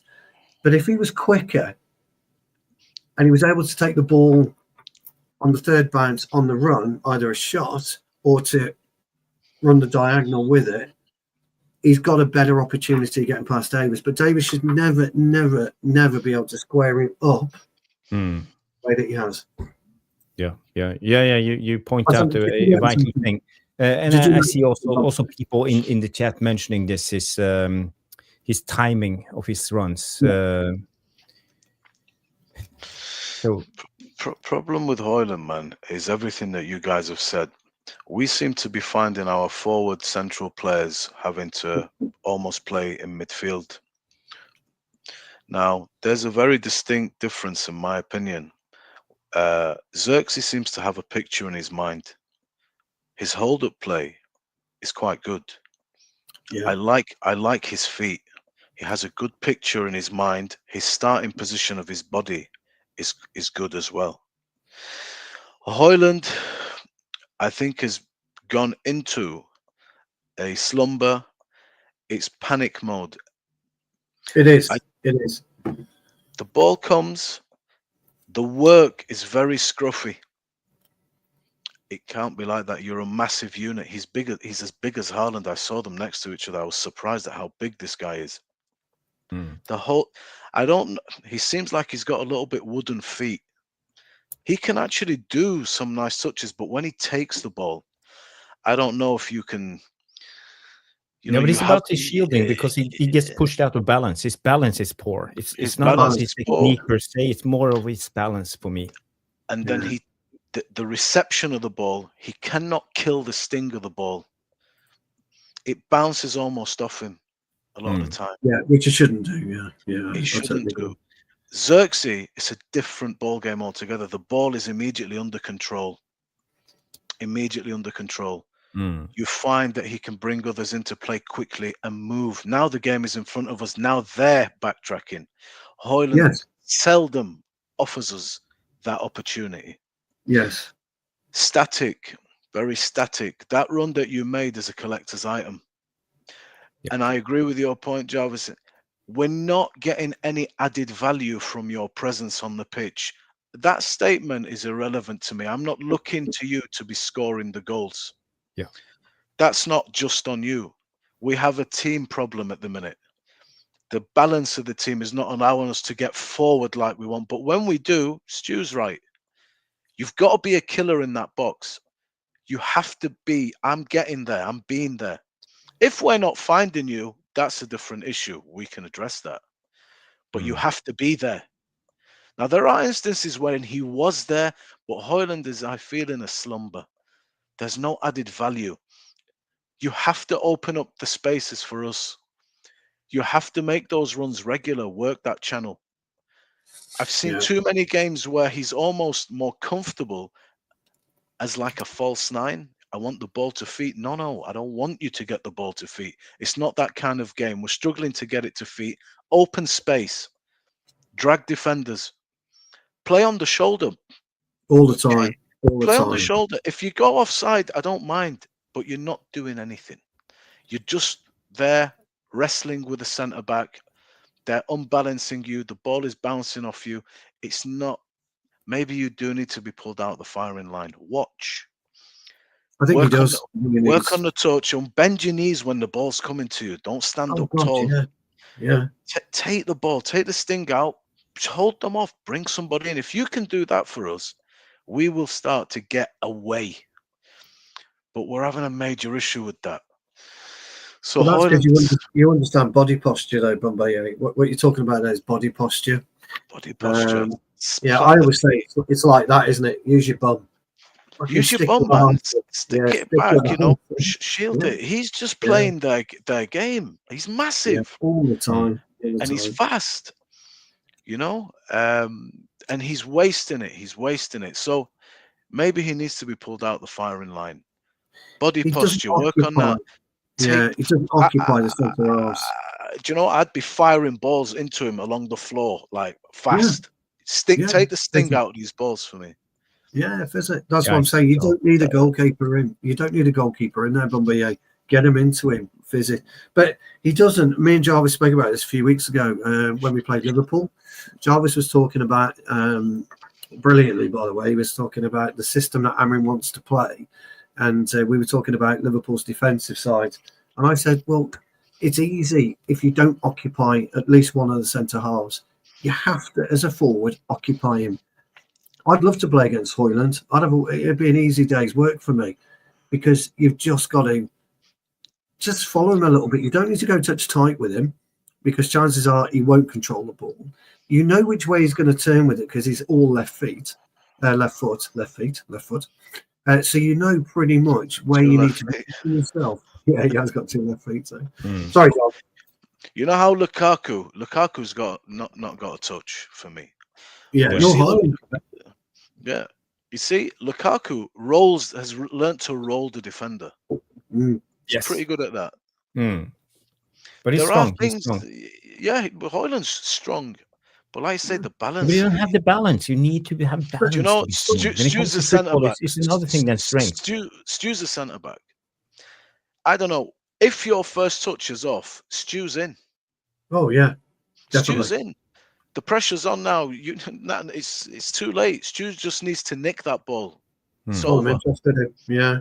But the other thing is that, Bomàye, you're talking. You've got your left arm or your right arm on my hip area, just around that, and you're holding my shirt. You're holding my shorts. You're stopping my movement, and you can do that. You can get away with it.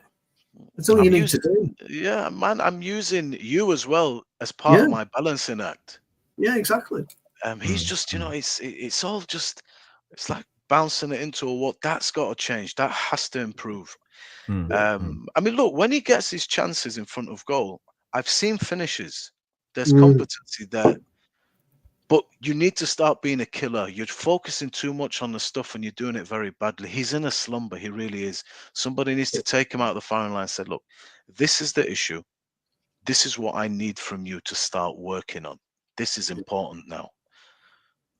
And when we're getting the ball, this is what you need to do. You know, give him the confidence, build him up. Right now, he's not offering much. He really isn't. Yeah.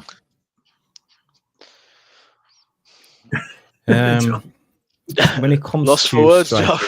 I just want to share. I have no.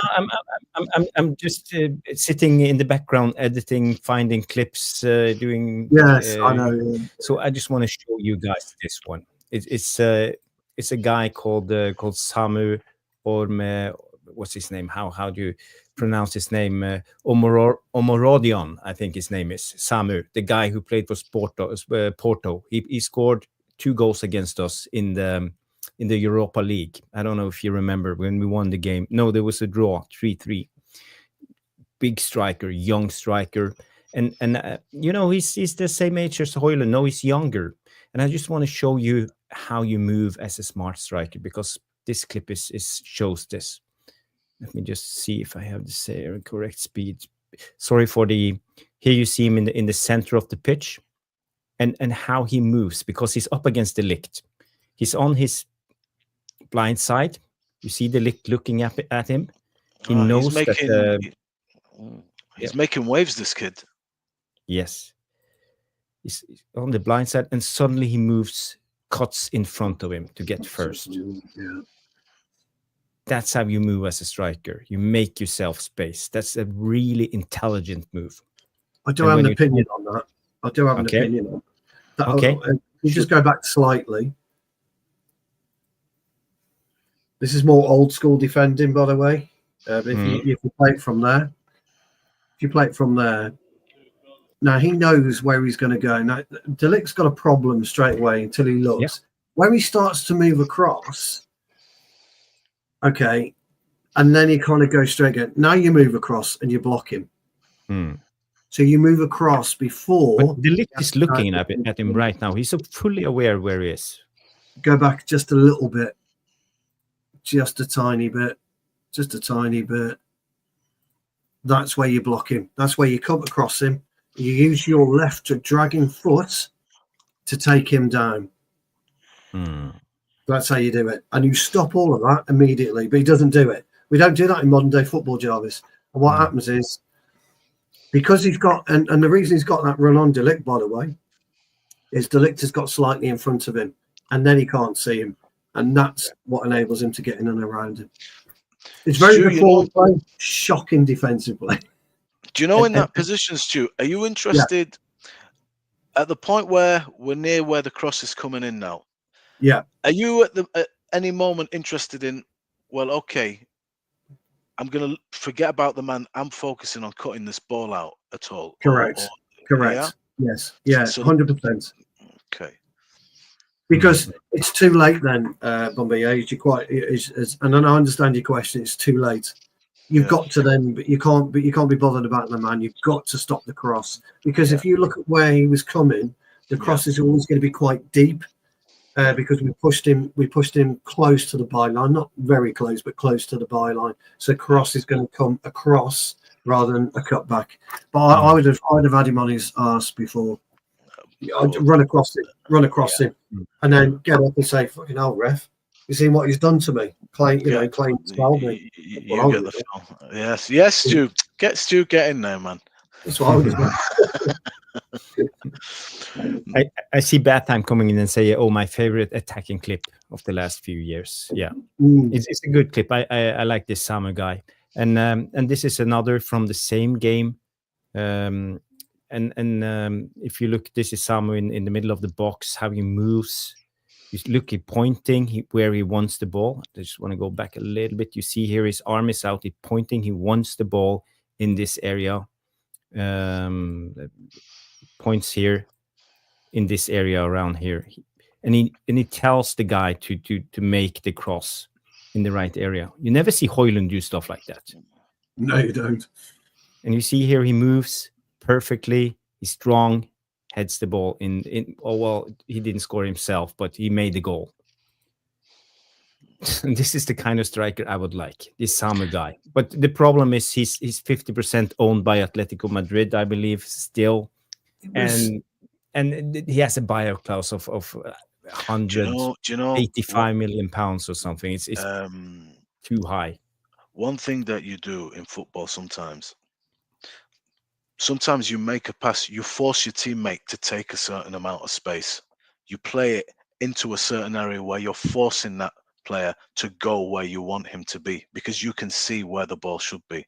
Whether it's a pass on the ground, whether it's a pass like that guy there, you force the player to go where you want him to go because of where you put the pass. I'm not putting it straight to you. You're going where I want you to be. This is a problem De Ligt has when you watch the defense. Totally agree. Our defenders are just playing very, very vertical passes. They are not increasing the speed or any. We're not gaining any ground. It's very mundane at the back there. If you put that clip back up, I totally agree, BomÀye, because that's the point I was going to make. You're not playing offside there. You're not going to play offside. Okay? So if you're De Ligt, you're going to be 2 steps back. You're going to be 2 steps back towards Onana. Why are you going to be there? So you can see what's happening. Do you want De Ligt here, or do you want him back slightly? Like yeah, almost there. No, almost there. Almost there. Facing the attacker up. Okay. Because 2 things. The ball is always going to be deep. It's never going to be a short ball. And the reason it won't be a short ball is... It has to be deep. It has to aim the for reason this it won't area. be a short ball is because you won't get the power on the header as the attacker, and it'll be an easy save for Onana. So De Ligt can then look at it and attack it. He can actually attack the player. But Bomàye is absolutely 100% right. It's a very passive defensive play. So he's backtracking now, De Ligt, onto his side. Well, the rest is history, isn't it? But again, my point is how a proper. Sorry, we shouldn't be talking how they signal to their teammates where they want the ball, and they put themselves in a place where it's a little bit difficult for the defender to know exactly what to do in that situation. You know, and if you're Bomàye, brilliant spot, mate. Well spotted, because I tend to agree with you. Yeah. Well, now we covered the striker session of the show. We're just going to do a quick, like 5 to 10 minutes. I don't know how much time you guys got. I know it's getting late. So let's just go through a little bit about the Fulham game. I set up the team, how I believe we will look to on the FA Cup game. We don't have much options when it comes to the team. So my team is Onana in goal. We have Maguire, Euro, and De Ligt. Dallo will be the left because Dorgu is suspended. Masraoui, Ugarte, Bruno centrally, Garnacho, Xerxes, and Højlund. The only question mark for me maybe is Garnacho because of what happened, but I don't see us playing anyone else because we don't have many options. Do you concur? Do you agree with the starting lineup? Is that the lineup you would start, or is that the lineup you think we're going to play? I believe Ten Hag will start this lineup, yes. The options is who we have Obi Martin, we have Casemiro, Eriksson. There's not many options. We have still the same injuries. No one is back. I think that's the I think that's the lineup he plays. I've seen a lot that want Obi Martin to start, but I just don't kind of understand that, really. Sorry. Yeah. What would you guys make any changes to that lineup? I mean, that's what we might go with. Would you change anything about that lineup? Not really. You could bring it maybe Eriksson in, rest Bruno perhaps, but I don't think you would do that. You could bring Casemiro in for Ugarte. And you could maybe play Xerxes, drop Højlund, potentially put Obi Martin in, but I don't think you will do so. I just want to make a quick comment to Bat Time. He said, get the Cavani video of goals released. Yes, Stu and I are actually talking about making a striker show just to fully analyze Højlund against other strikers and what we should expect. So Good. He's just asked me a quick question, by the way, about Delict's body shape when the cross come in. It was all wrong. When you're looking over your shoulder like that for the cross to come in, you're back pedaling, you're back tracking. It's easy for any attacker to get the run on you. He's completely wrong. That's why I said if he dropped back a yard or two, he'd have way more control over it because he'd be facing him and he'd be able to move left or right accordingly. And it'd be better. Footwork wise, it'd be better. Plus, I thought Onana wasn't great there. It doesn't come off his line, but anyway, that's just a small point. But there's absolutely no way his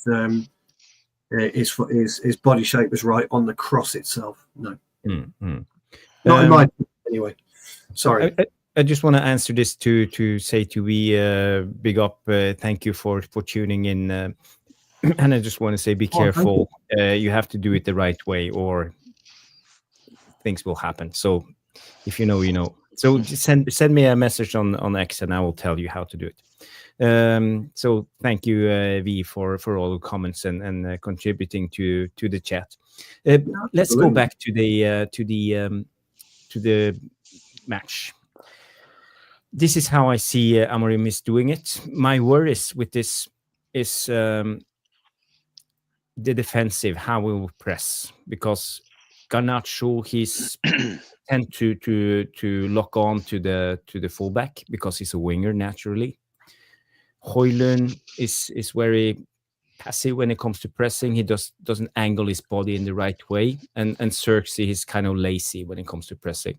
So I don't see us pressing Fulham high. We with this lineup we will give them the initiative of the game when they are playing out from the back. I think we will try to play in the mid block, but I'm afraid that we will be overrun with the first line of press. So Fulham will get an easy access into this area.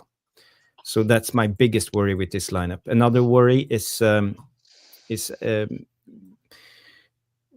if you see Amorim likes to put up triangles on both sides. With Dalot, I don't see it working because I think both Dalot and Garnacho likes to go on the outside. So it will ruin the triangle Amorim wants to produce.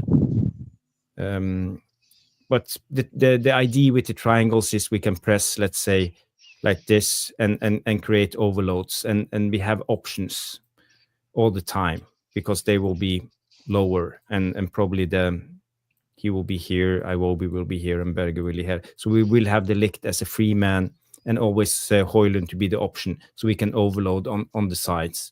So, and I don't like the Ligt being the playmaker because I don't trust him.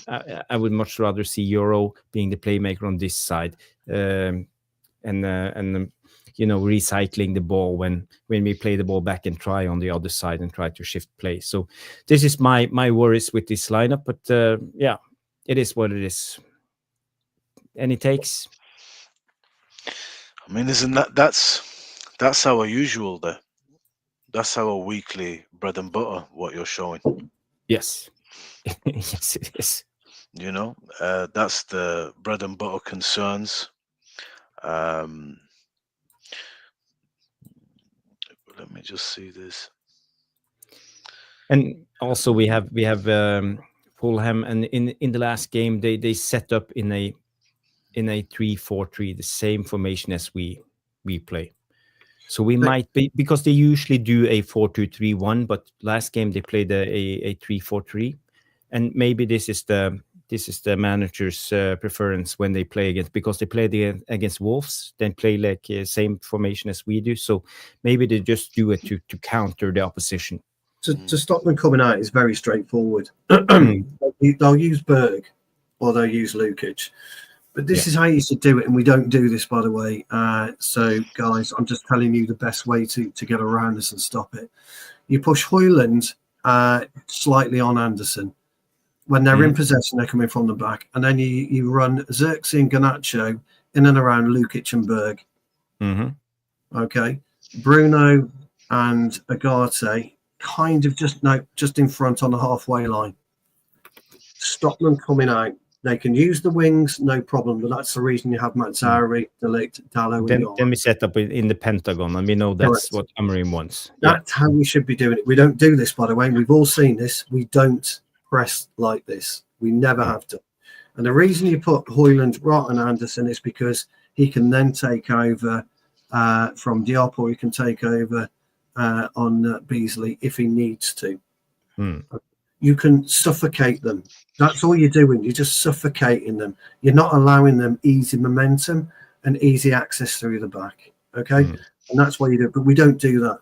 We're afraid, as you quite rightly said, we use the triangles and we try and use a direct ball in between by using Yoro and De Ligt as a playmaker. That's fine when we're in possession. When we're out of possession, we want easy, quick turnover. And if you get easy, quick turnover here, you've got enough bodies in there to saturate them.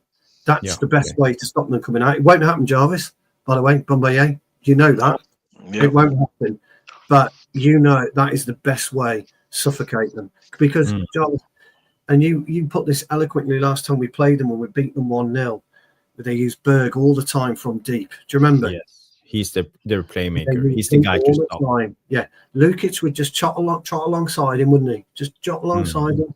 A bit like the old McAllister Casado way of playing at Brighton. He'd just trot alongside him, and then all of a sudden Lukic makes the run, or Robinson makes the run, or Waby makes the run, and they're in. And they got on it quite easy. But that's what I would do. And I've said this, Jarvis, you're blue in the face, aren't you, with my system of stopping from coming out. But it works. Yeah. But we don't do that. So sorry, Bomàye, I didn't want to. No, man, that was top.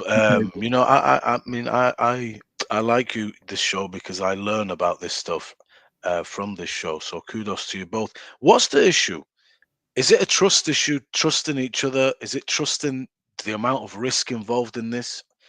Let's say Dalot goes at a certain point, which could happen. I mean, these are the type of bursting runs that may cause the them an fullbacks issue. are here to jump, but they are not pressing man to man. They are halfway there. You know, they are in connection, but not completely up there, because they don't want to make the defense too exposed. So they are just here to jump if the goalkeeper lifts it over, pushes the ball that side. That's exactly right. Yeah. Then they so jump. You're in balance, Bomàye, basically on the wings. So if Dalot was to go past Castagna, Mazzari will just push up slightly on Robinson, but don't forget Robinson's going to push back as well. Yeah. So, but he'll be probably about a third of the way in their half, just in case of turnover, and you can flip to that back four. Me and Jarvis like to call it the smiley face, don't I, Jarv?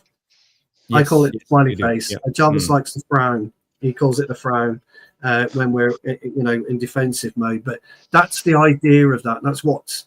And then De Ligt and Yoro are the ones that are supposed to be playing the ball through the line. So Garnacho can run diagonally left. Zirkzee can run diagonally right if they need to. But they're still pushing.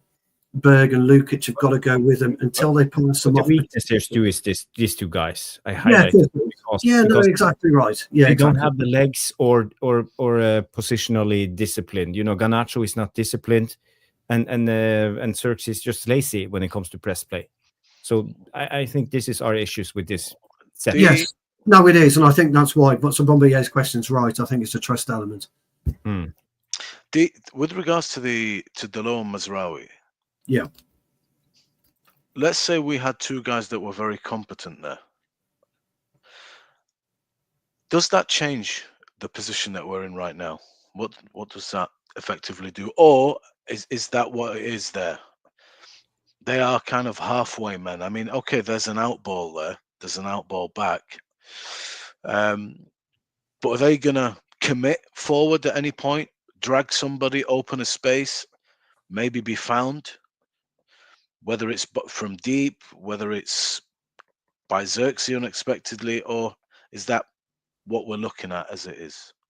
We have an ability issue. Sorry, Jarvis, I'll let you, because you talk about this a lot and you're really clever with it. So, but there's an ability issue, isn't there, really? Do you understand what I'm asking? Yeah. Say again, Bomàye. So let's say we criticize Mazraoui's, for example, and Dalot's inability to take space. yeah, to, with good understanding, go forward to open a space or commit somebody and take somebody out of here. Like, let's say Castan, let's say Delo bursts now. Yeah. Past Castagna. Past Castagna, maybe even goes infield. Maybe even goes infield. That destabilizes a little bit what they're doing on that side now. Yeah, correct. Now, what's the issue with Delo and Mazraoui? If we had two guys much better there, they would make that type of run that I'm talking about? Or is their job just to stay Stu there? mentions the right thing. It's about ability, but we've seen the connection with Dalot and Garnacho, because Garnacho tends to go outside and it opens up space. So they have a connection in a way. Okay. Because Dalot, he can put himself in a position where he attracts the opposition. He makes himself available. He's not pushing too high, but when he goes, he goes. He seldomly stops in this area. He's either deep or really high, I would say. And we want to find him, for example, here closer to Lukic's area there. Yeah, initially, I think the issue is we need diagonal runs from Garnacho, for example, or Højlund. They need to open up this space for Dalot to go in. It's about opening up space, but we're not doing the correct runs up front to open up those space for ball carriers to come in. When you see Sporting Lisbon, they do this brilliantly, especially when you see, I think it was the first goal against City, when they opened up really well for the fullback, wingback to drive with the ball into the last Quenda, third. wasn't it? Quenda drove in on diagonal. It's all about movement. It's all about movement in front. We always talk about the diagonal a lot, BomÀye, because that's really what off-puts teams. The problem that they've got is Højlund's movement is not so good in the middle, so he's not dragging Anderson. He's not making Diop look for him. He's not making Beasley look for him. So it's quite easy for Robinson and Castagna to kind of take care of Dalot and Mazzari. Because they're right in front of them. Because they're right in front of him. But if you were to put Xerxes in between Berg and Beasley, then Robinson and Højlund in between Diop and Anderson. Mm. Move Højlund in between Diop and Anderson. Højlund. Yeah, Højlund's, yeah. Oh, Diop. Oh, yeah, yeah. I'd want them there. Yeah, put Xerxes in there. Then you are going to gain the attention of Robinson, and that's what gives you the space you're looking for, BomÀye. Because either way, you have created space to play here for Mazraoui, or So it's about movement up front. But what that does, though, that will open up Agate potentially if a Woolley goes ball watching and starts to track Mazzari. And then Robinson will come across with Mazzari as well. That opens up the Delict space, which is what Jarvis was talking about. That's when they become ball players.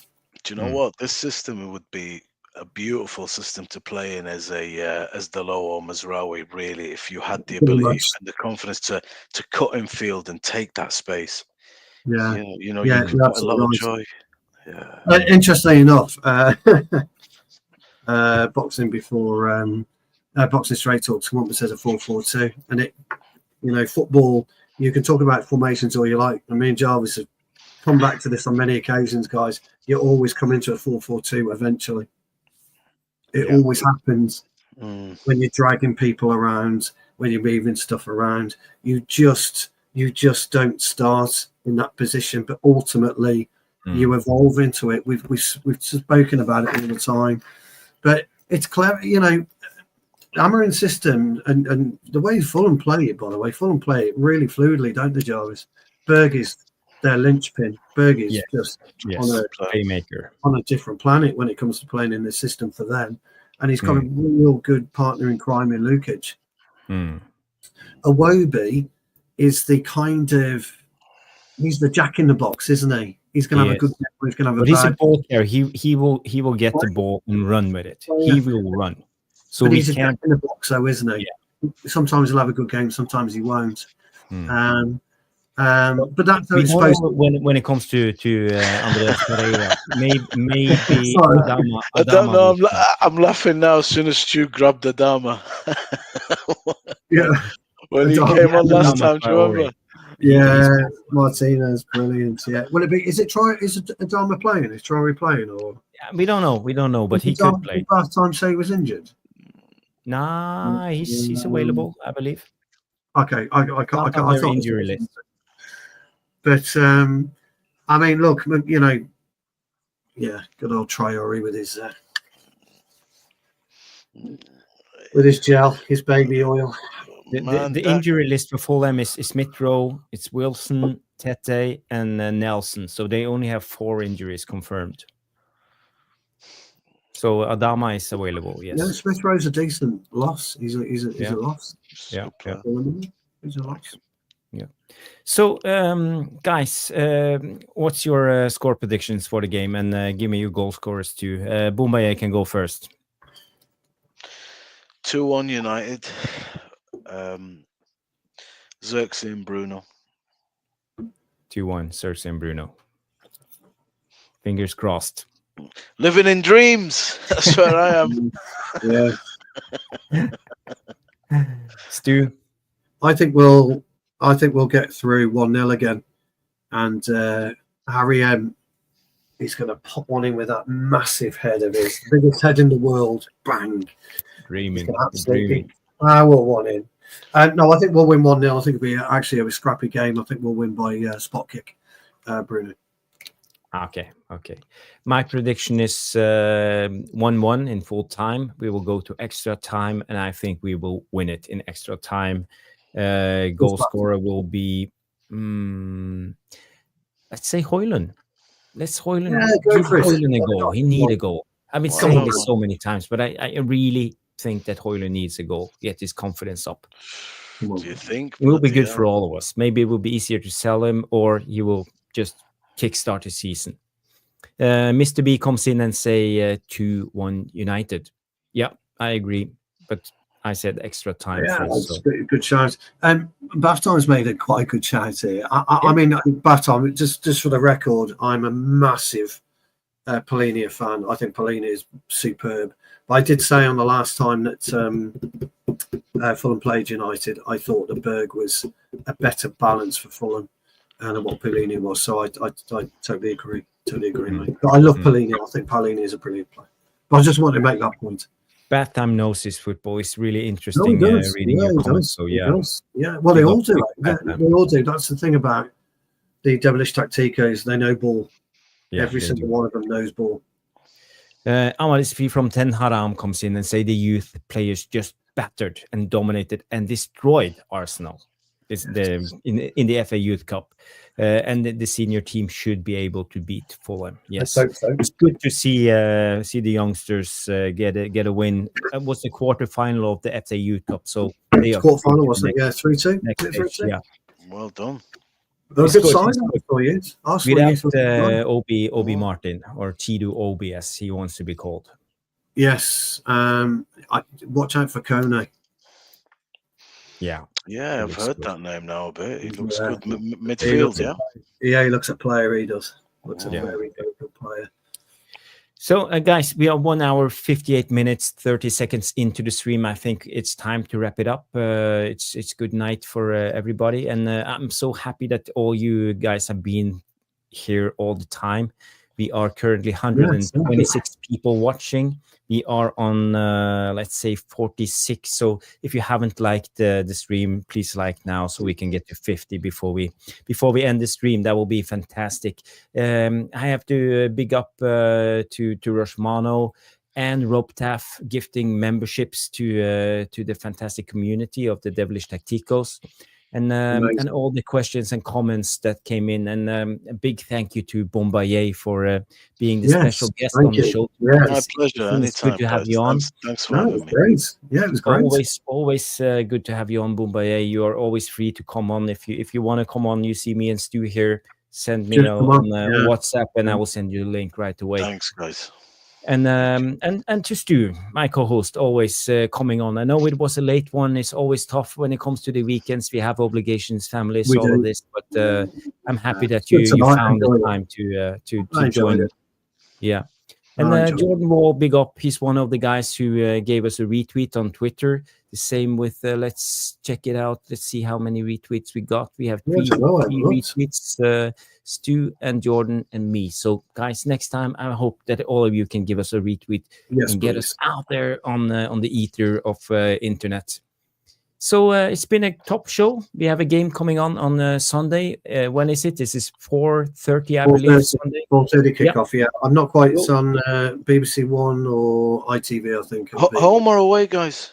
We're It's at home on Old Trafford. Yeah, we're at Oh, home. nice. Yes. Fred the Red is going to the game, so he will hopefully send me some footage. I saw your comment on Yes, the you end did, of last yeah. show, Fred the Red. So Yeah. please do. And everybody, thank you for tuning in. Ahmad is from Tenaram, Jordan, Bat Time, Dave, Mr. B, Boxing Straight Talk, all of you legends. Johnny K was here, Aaron Mitchell, Tyrone Rich. Williams with a lot of comments. Big up. Rich was here. Rich was here. Yale Malmin V came in with a lot of good comments. So everybody of you contributed fantastically to the show. So thank you, everybody. It's been a good one. And everybody have a good night and a great of the rest of the week.